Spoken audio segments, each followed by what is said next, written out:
How to fix unexpected error on invalid code when redeeming Roblox gift card.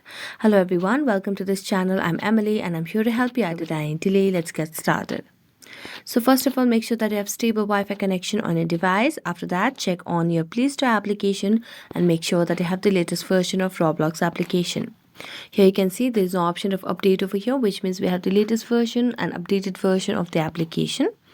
So we're just going to go back and then make a long press on Roblox application over here. So tap on app info after this. As you do that, you can see the option of clear data at the bottom right corner of the screen. So just tap on it, and if it's possible, you can delete all data.